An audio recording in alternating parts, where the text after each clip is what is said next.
Hey, AP Physics C class. I hope you're watching this video. I can't say whether or not there's going to be any credit in here at this point, but I just really hope you guys dig into these and really try to work through problems. Don't ignore it at this point. This is a golden opportunity to get a good exam grade. I think if you just dig in a little bit, I think you can all do well on this thing, all right? Don't give up now. There's probably a lot of kids across the country giving up now. But I don't know. You know, Physics C attracts a different bunch, you know. But anyway, let's look at this 2017 AP Physics 1 question. It's number 3 off that year's exam. Wow, look at that handwriting. That's beautiful. Because they specifically mentioned this one in the document that I saw, and I don't remember where I saw it now at this point. It's all kind of swimming together. Specifically in talking about the test, they referenced this problem as one for an example for the long format question. Okay, so let's dig into this one. Hopefully you've made an attempt at it, read through it, and we can use this question to kind of base our ideas about whether or not other questions are relevant as well. So let's dig into it. Okay, magic of video. I paused it for a second because I had to make sure our battery was in a charger. I got to go this morning and quick build a deck for my buddy. Nothing too big. It just only take a couple hours. But anyhow, we have the left end of a rod of length D and rotational inertia I is attached to a frictionless horizontal surface by a frictionless pivot as shown above. All right, the pivot is fixed. All right, even though it says frictionless, that just means this is the point which is going to go around frictionless at. All right, as shown above. Point C marks the center midpoint of the rod. The rod is initially motionless, but is free to rotate around the pivot. A student will slide a disc of mass m toward the rod with a velocity v0. All right, so it's given some initial momentum, initial kinetic energy, however you want to say it for now, perpendicular to the rod. The disc will stick to the rod a distance x from the pivot. So distance is, this is c, this is x from the pivot. All right, I'm just basically drawing the diagram here, but, you know, whatever. D is the length of the rod here. The student wants the rod disc system to end up with as much angular speed as possible. So it wants a big omega. All right, a big omega. So how does it get an omega? Well, you know, when I'm reading this question, that's what I'm thinking. Okay, I got to get a big omega. So that's going to be angular momentum equals I omega. K rotational is 1/2 I omega squared. So I need a big omega. So I need a lot of kinetic energy or a lot of angular momentum going around. Okay, cool. Now let's see what it actually asks us. Suppose the rod is much more massive than the disc. Well, what the heck does that have to do with anything? Well, we'll see. So I'm going to make it a capital M. Suppose the rod is much more massive than the disc. To give the rod as much angular speed as possible, should the student make the disc hit the rod to the left of point C, at point C, or to the right of point C? Okay, so this is a good question. Does it matter where you hit it? Well, all right. There's a few ways to think about this, getting this to rotate. So applying the force from the puck to the plank is what's going to cause it to rotate. But force is, in rotational, is torque. And it says, briefly explain the reasoning without manipulating equations. Well, okay. You're not going to actually literally write equations, but you can look at the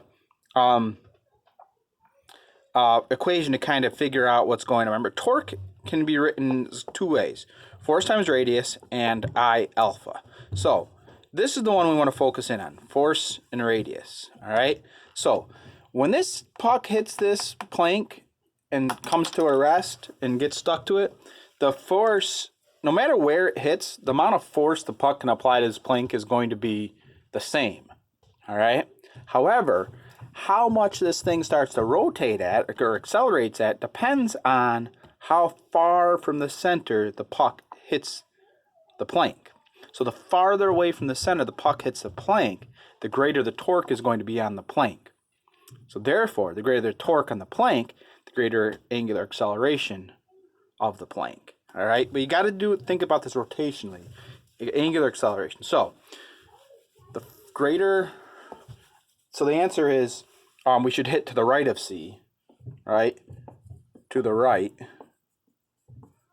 of C, because bigger R should gives more torque, which is more angular acceleration. So it should reach a greater angular velocity.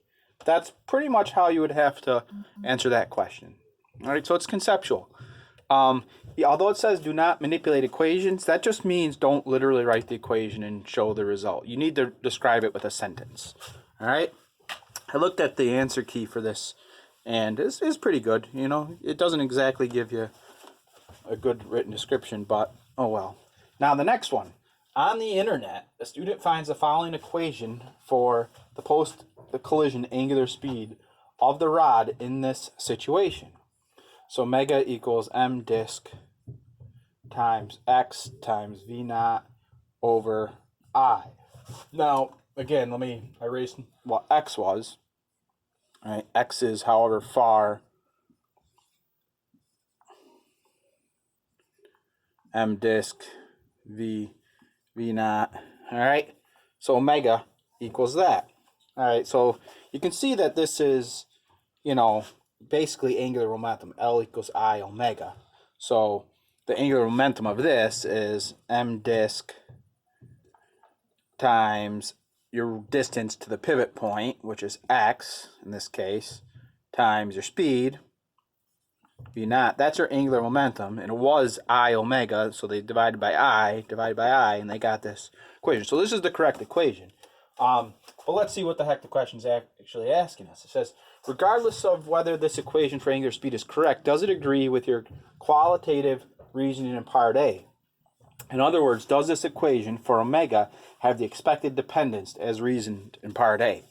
All right, so I said that the greater the distance, the greater the angular velocity, which is true. Omega, if you increase x, omega goes up. So yes, it does have the same dependence as what I said over here.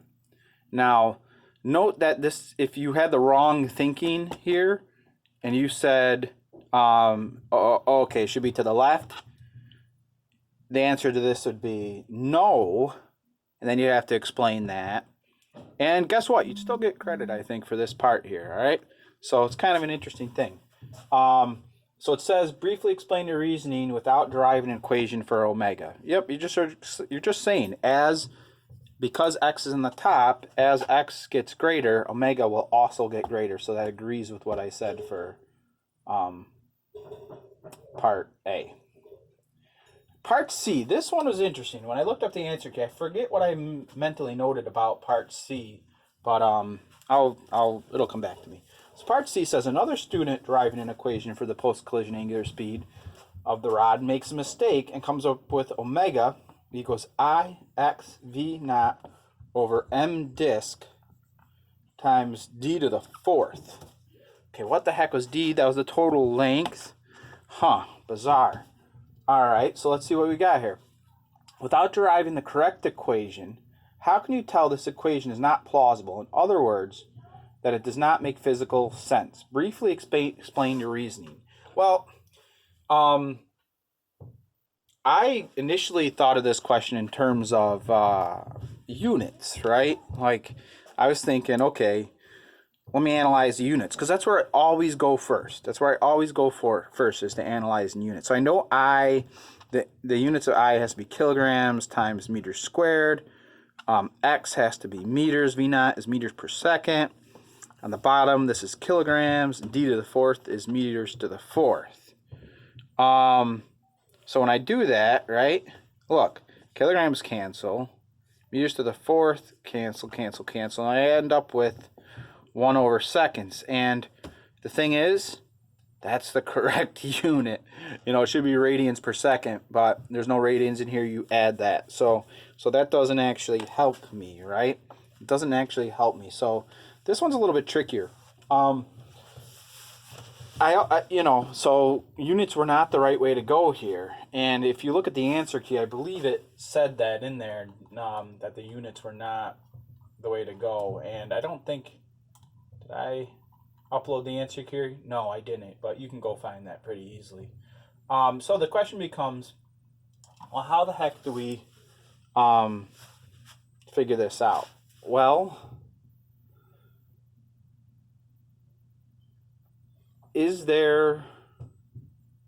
should omega depend on the mass of the disk? All right, should it depend on the distance? Well, that's a good question. So how do we deal with this? Well, we got to deal with it conceptually. This is a tricky one.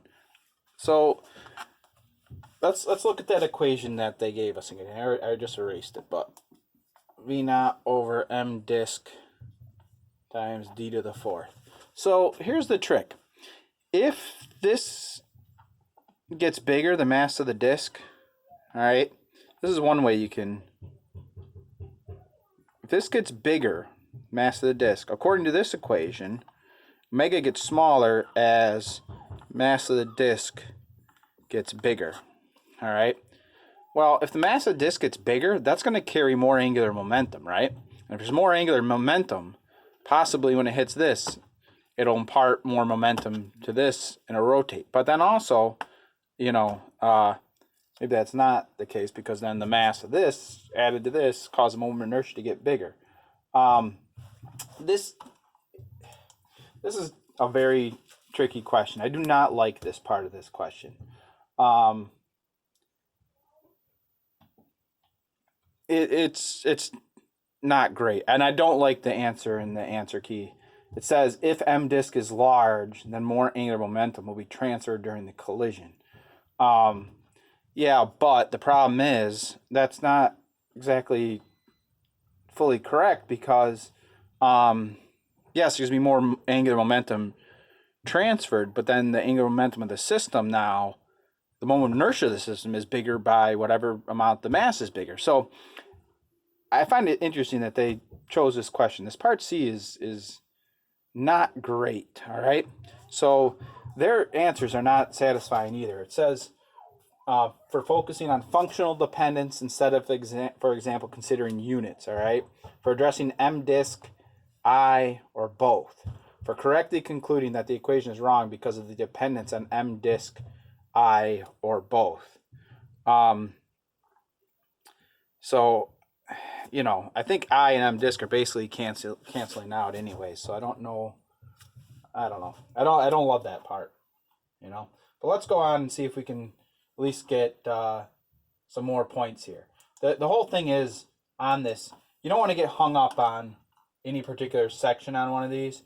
You really want to move on. Their whole thing about this M being much more massive than the disk, that's important because what that is saying is really that the mass of the disk is negligible compared to the mass of the plank. So the mass of the disk, even if you change it, really should not affect the setup. That's terrible. That doesn't make a lot of sense.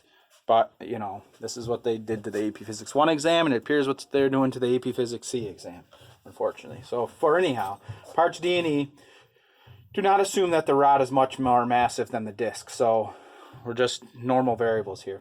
Immediately before colliding with the rod, the disk rotational inertia about the pivot is m disk x squared, and its angular momentum with respect to the pivot is mv naught x, which we already know that. Drive an equation for the post collision angular speed omega of the rod.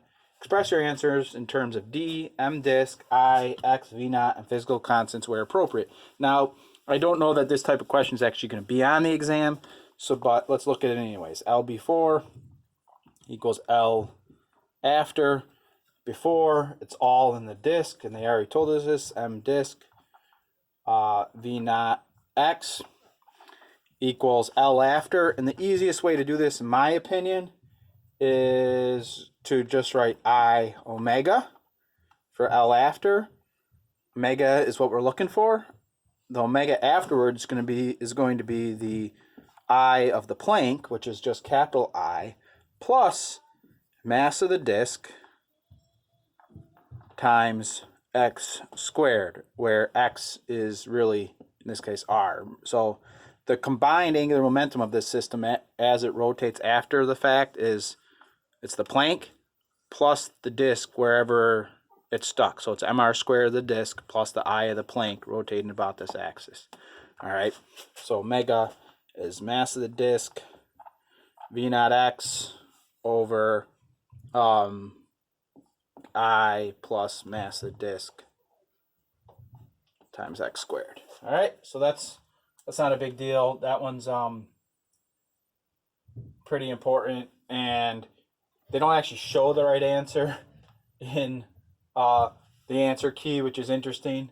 It says using expression of angular momentum, indicating that the initial angular momentum is this. Get a point. For dimensionally correct expression for the post-collision angular momentum that includes I omega, that's this. Correct rotational. You don't even get a point for the total right answer, which is really bizarre to me. These people are crazy. I don't know what to tell you, man. Sorry. But anyhow, part E asks us, consider the collision for which your equation in part D was derived. Except now suppose the disk bounces backwards off the rod instead of sticking to the rod. Is the post-collision angular speed of the rod when the disk bounces off it greater than, less than, or equal to the post-collision angular speed of the rod when the disk sticks to it? All right, this is actually a pretty easy question to answer, believe it or not, even though you may not remember it. Let's think of it in terms of linear momentum first, okay? So in linear momentum, if you have something at rest, and this comes in at mv, let's say, and this one's at rest, 0. If this little cart bounces backwards, right, then this one here really freaking takes off. All right, it really takes off because your total momentum before the collision is positive, right? Total momentum is a positive quantity. After the collision, we have to have that same amount of positive momentum after the collision, right? But since this one bounces backwards, we introduce some negative momentum. That makes this have to be much bigger in order to compensate for that. So it's got to be greater than, the angular speed's got to be greater than, because when that puck bounces backwards, that's a negative momentum. And you could write it like this, I believe. I believe their answer key has you writing it like this. When it bounces backwards, it introduces negative momentum to the situation, so therefore we need more positive momentum to compensate for that. I think that's basically what they say there. Oh yeah, look at that. Indicating by analogy to the linear case and blah, blah, blah. All right. Anyhow, so don't give up. This question's not that bad. There's one bad part, and I mostly blame them for it. The way that they overcomplicated the setup. But anyways, take a look at this video. It's a little long. I apologize for that. Talk to you later.